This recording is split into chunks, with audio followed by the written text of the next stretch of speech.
और 2024 के चुनावों का जिक्र यहाँ पर आप कर लेते हैं। यूपी के बीजेपी उम्मीदवारों पर सूत्रों से बड़ी खबर आपको बता दें। सहारनपुर से राघव लखनपाल उम्मीदवार बनाए गए। सूत्रों के हवाले से खबर, मेरठ से भी सिसोदिया का नाम सामने आया, गाजियाबाद से अतुल गर्ग का नाम निकलकर सामने आ रहा है। हालांकि ये जो जानकारी आप तक पहुंचा रही है, सूत्रों के हवाले से बड़ी जानकारी आप तक पहुंचा रहे हैं। एक एक कर हम आप तक नाम पहुंचा देते हैं, क्योंकि यूपी की 10 सीटें जिस पर माना जा रहा है कि आज उम्मीदवारों के नामों का ऐलान संभव है। सहारनपुर से जिनको टिकट मिला है उनका नाम है राघव लखनपाल, बरेली से छत्रपाल गंगवार, मेरठ से सत्येंद्र सिसोदिया, पीलीभीत से जितिन प्रसाद, गाजियाबाद से अतुल गर्ग, अलीगढ़ से सतीश गौतम। तो ये नाम निकलकर सामने आ रहे हैं। सूत्रों के हवाले से बड़ी खबर, क्योंकि बीते दिन सीईसी की बैठक होती है और सीईसी की बैठक के बाद माना जा रहा है कि आज किसी भी वक्त भारतीय जनता पार्टी अपने उम्मीदवारों की 5वीं लिस्ट जारी कर सकती है, जिसमें तमाम ऐसे बड़े राज्य जिनके उम्मीदवारों का नाम का ऐलान होगा, जिसमें पश्चिम बंगाल, बिहार, ओडिशा, यहां तक कि उत्तर प्रदेश तक शामिल है। उत्तर प्रदेश की 10 सीटों का जिक्र यहां पर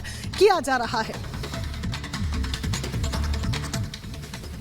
और इसी बीच अब आपको बता दें, बिहार में जेडीयू से इस्तीफा देकर बीमा भारती ने आरजेडी का दामन थाम लिया है और इसी के साथ इंडी गठबंधन में सीटों पर पेंच फंस गया है। पूर्णिया सीट को लेकर बीमा भारती दावा कर रही है, तो वहीं पप्पू यादव भी इसी सीट को लेकर ताल ठोक रहे हैं। आखिर क्या कुछ ही पूरा मामला है, इस रिपोर्ट के जरिए आपको समझाते हैं।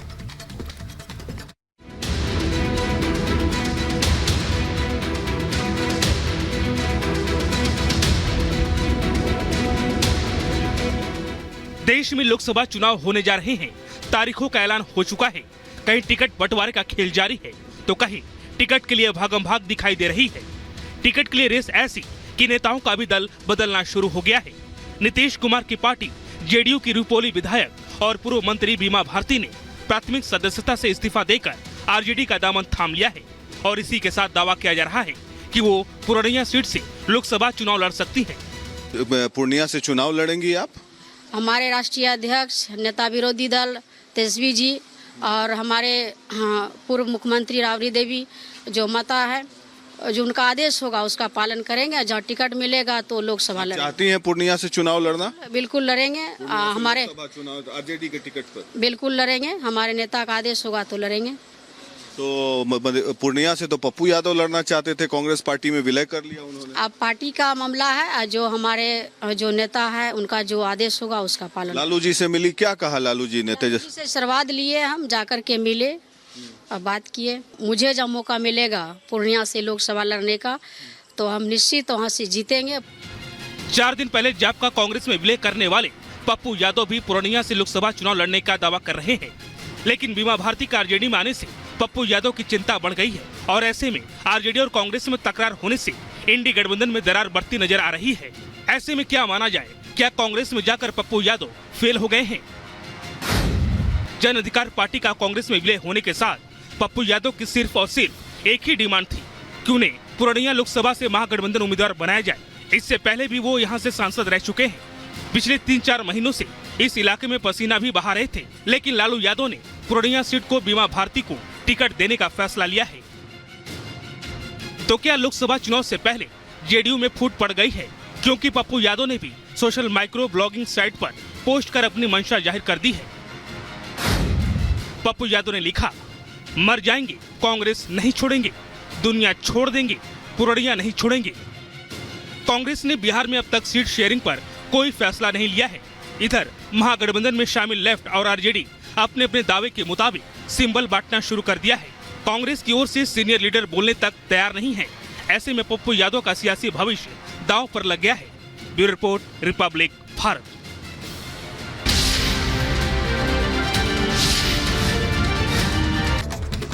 उत्तर प्रदेश के आगरा में पुलिस की बड़ी सफलता। पुलिस ने साइबर धोखाधड़ी करने वाले गिरोह का भंडाफोड़ किया।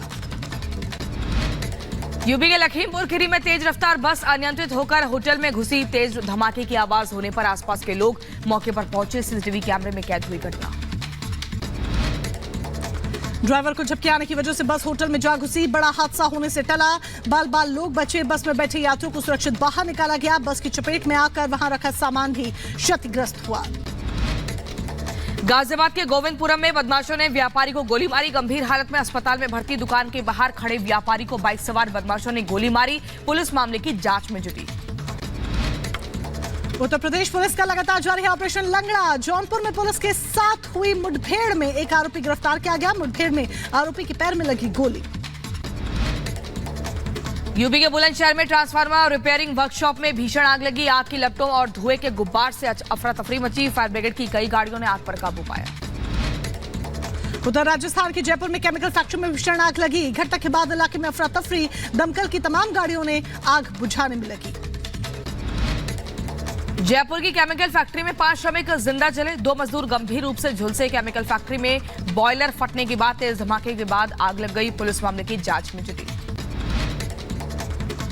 उत्तर प्रदेश के लखनऊ में होली को लेकर पुलिस की तैयारियां पूरी। 3500 जगहों पर होगा आज होलिका दहन का कार्यक्रम। 10 कंपनी पीएसी और 2 कंपनी पैरामिलिट्री फोर्स की रहेगी तैनाती। सोशल मीडिया पर लखनऊ पुलिस की नजर।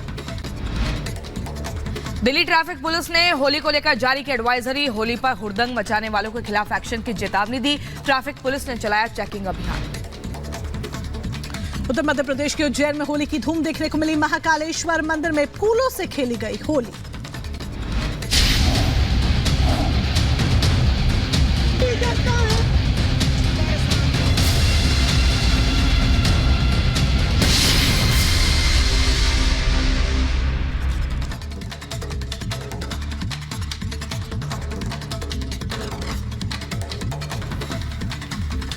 और चलिए अब बुलेटिन में आगे बढ़ते हैं। बड़ी खबर आपको बता दें, केजरीवाल से आज पूछताछ संभव होगी। आपको बता दें के कविता और केजरीवाल को आमने सामने बैठाकर कन्फ्रंट करवाने की तैयारी है ईडी की। बीते दिन ईडी को 3 दिनों की रिमांड मिली है के कविता की और ऐसे में आज से ये सिलसिला शुरू होगा जब दोनों को आमने सामने बैठाकर पूछताछ करवाई जाएगी। आपको बता दें के कविता ये वही शख्सियत है जो तेलंगाना के पूर्व मुख्यमंत्री केसीआर की बेटी है और ये साउथ लॉबी, शराब कारोबारियों की साउथ लॉबी की जिम्मेदारी यही संभाल रही थी। साथ ही आरोप है साउथ लॉबी के ऊपर कि इन्होंने 100 करोड़ रुपए की रिश्वत आरोपी विजय नायर के माध्यम से आम आदमी पार्टी के नेताओं तक पहुंचाई थी। इसी को लेकर कन्फ्रंट करवाया जाएगा। तो एक तरफ अरविंद केजरीवाल और के कविता को आमने सामने बिठाकर पूछताछ संभव है। जाहिर सी बात है जब आमने सामने बिठाकर पूछताछ होगी तो कई ऐसे खुलासे होने की उम्मीद जताई जा रही है। तो दूसरी तरफ भगवंत मान की भी यहाँ पर बात कर लेते हैं क्योंकि भगवंत मान ने बयान दिया है कि हम कोर्ट का दरवाजा खटखटाएंगे। चेतावनी दी है भगवंत मान ने। पंजाब के मुख्यमंत्री ने कहा है अदालत का दरवाजा खटखटाएंगे और परमिशन मांगेंगे। ये बड़ी जानकारी हम आप तक यहाँ पर पहुंचा रहे हैं जहां पर परमिशन मांगने जाएंगे। कोर्ट मान का कहना है जेल में केजरीवाल के लिए दफ्तर स्थापित करने के लिए परमिशन मांगेंगे अगर केजरीवाल को जेल में डाला गया। यानी कि आम आदमी पार्टी देखिए पूरी तरीके से तैयार है कि अरविंद केजरीवाल को अगर जेल में डाला जाता है, अभी वो ईडी की कस्टडी में है, अगर जेल में डाला जाता है तो जेल से ही सरकार चलाएंगे, जिस बात का जिक्र आम आदमी पार्टी बीते कई दिनों से कर रही है।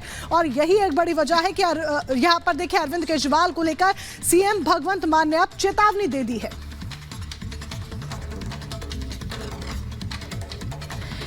और इसी खबर पर हमारे संवाददाता जतिन हमारे साथ जुड़ गए हैं। जतिन, बड़ी खबर आज अगर 2 बड़े मुख्य बिंदुओं पर देखें तो एक तरफ केजरीवाल और के कविता को आमने सामने बैठाकर पूछताछ करवाई जाएगी, कन्फ्रंट को लेकर तैयारी हो रही है। दूसरी तरफ भगवंत मान कह रहे हैं कि वहीं जेल के भीतर से दिल्ली की सरकार चलेगी। आज बिल्कुल देखिए, सबसे पहले इस सवाल का जवाब आपको दे दूं कि अरविंद केजरीवाल और के कविता दोनों से ईडी दफ्तर के अंदर पूछताछ कल भी की गई और आज सुबह तकरीबन 9:30 बजे के आसपास एक बार फिर से जब अधिकारी पहुंचेंगे तो पूछताछ का दौर शुरू किया जाएगा। दोनों से अलग अलग यूनिट बनाई गई है। एक यूनिट अरविंद केजरीवाल से पूछताछ कर रही है और दूसरी यूनिट के कविता से पूछताछ कर रही है। साउथ लॉबी का क्या इन्वॉल्वमेंट था, सभी से जो पूछताछ की जा रही है उनको बाकायदा कागज पर लिखा जा रहा है। हालांकि ईडी दफ्तर में बैठे अधिकारियों का यह कहना है कि अभी दोनों से सेम सवाल पूछे जा रहे हैं। उनसे पूछा जा रहा है कि किसके जरिए साउथ लॉबी को दिल्ली में एंटर करवाया गया, साथ ही पैसे का जो लेन देन है वो किसके जरिए किया गया। गुची बाबू के जो स्टेटमेंट्स है उसके बारे में पूछताछ की जा रही है और के कविता जो स्टेटमेंट दे रही है और अरविंद केजरीवाल जो स्टेटमेंट दे रहे हैं उसमें जो भी विरोधाभास आएगा उसके बाद दोनों को कन्फ्रंट कराने की भी बात की जा रही है। हालांकि ईडी के अधिकारियों का साफ तौर पर कहना है कि दोनों के स्टेटमेंट को बाकायदा लिखा जा रहा है, लिखने के बाद उन दोनों को पढ़ाया जा रहा है और पढ़ाने के बाद बाकायदा हस्ताक्षर भी उन स्टेटमेंट्स के नीचे कराया जा रहा है ताकि आगे जाकर आप ये ना बोले कि आपको प्रेशराइज किया जा रहा है। और दूसरी सबसे बड़ी बात कि जिन कमरों में पूछताछ की जा रही है वो कमरे सीसीटीवी से लेस है, उन सीसीटीवीज में ऑडियो रिकॉर्डिंग भी है। तो इस तरीके के आरोप जब आम आदमी पार्टी लगाती है कि ऑडियो डिलीट कर दिया गया, सीसीटीवी फुटेज डिलीट कर दिया गया, तो हर छोटी छोटी बारीकियों का ईडी दफ्तर इस पूरे मामले में ध्यान रख रहे हैं। दूसरी तरफ भगवंत मान का साफ तौर पर कहना है कि वो कोर्ट का रुख करेंगे। हालांकि कल वो हाईकोर्ट भी गए थे, जिसके बाद अब बुधवार को इस पूरे मामले में सुनवाई होगी। वो इस पूरी गिरफ्तारी को अरविंद केजरीवाल गैर कानूनी बता रहे हैं, तो हाईकोर्ट इस मामले में बुधवार को सुनवाई करेगा। लेकिन जिस तरीके से वो ये दावा कर रहे हैं कि ईडी कस्टडी में या यूं कहें कि जेल में बैठकर वो सरकार चला पाएंगे, इसको लेकर कोर्ट की परमिशन लेना बहुत ज्यादा जरूरी है। और सुबह आम आदमी पार्टी के कुछ लोगों द्वारा ये बोला गया कि अरविंद केजरीवाल ने ठीक है जतिन, बहुत ही महत्वपूर्ण जानकारी आप दे रहे। लेकिन इसी बीच अपने दर्शकों को एक और बड़ी खबर बता दें। संबित पात्रा की कांग्रेस को चुनौती, कहा केजरीवाल ईमानदार, ये कांग्रेस कहती थी और अब कांग्रेस माने शराब नीति बिल्कुल सही। प्रेस के सामने बयान दे कांग्रेस नेता, ये बड़ी खबर आपको बता रहे हैं, जहां पर संबित पात्रा की कांग्रेस को ये बड़ी चुनौती। और उनका कहना है कि कांग्रेस कहे कि केजरीवाल ईमानदार है, जो ये शराब नीति बनाई गई थी ये बिल्कुल ठीक थी। और इसके बाद लगातार यहां पर आरोप प्रत्यारोप की तस्वीर भी देखने को मिल रही है। मोनिका, तो आश्चर्य होता है देश की विपक्षी पार्टियों पर, आश्चर्य होता है कांग्रेस पार्टी की विडंबना को देखकर। पानी पी पी कर कांग्रेस पार्टी अरविंद केजरीवाल को कोस रहे थे। शराब घोटाले के तथ्यों को लेकर के, उसके फैक्ट्स को लेकर के प्रेस कॉन्फ्रेंस कर रहे थे। और आज वो कह रहे हैं कि अरविंद केजरीवाल जी के साथ जो हुआ वो गलत हुआ। मैं एक चुनौती देना चाहता हूं। ये चुनौती है सोनिया गांधी जी के लिए, ये चुनौती है मल्लिकार्जुन जी के लिए, ये चुनौती है राहुल गांधी जी के लिए, और ये चुनौती है तमाम कांग्रेस के दिग्गज नेताओं के लिए कि आप एक बार कैमरे में आज प्रेस कॉन्फ्रेंस करके कहिए कि हमारे नेता अरविंद केजरीवाल कट्टर ईमानदार है। आप दिल पर हाथ रख के कहिए कि अरविंद केजरीवाल जी ने शराब नीति में, शराब पॉलिसी बनाने में कोई घोटाला नहीं किया। यदि आप ये कह देंगे कि अरविंद केजरीवाल कट्टर ईमानदार है, तो हमें लगेगा वास्तविक रूप से आप जो कह रहे हैं वो आपकी दिल की आवाज है। कांग्रेस को चुनौती देते नजर आ रहे हैं, तो दूसरी तरफ मनोज तिवारी ने हमला बोला है अरविंद केजरीवाल पर। अरविंद केजरीवाल पर मनोज तिवारी ने प्रहार किया है। केजरीवाल ने कानून तोड़ने की कसम खाई है, कहना है मनोज तिवारी का। बीजेपी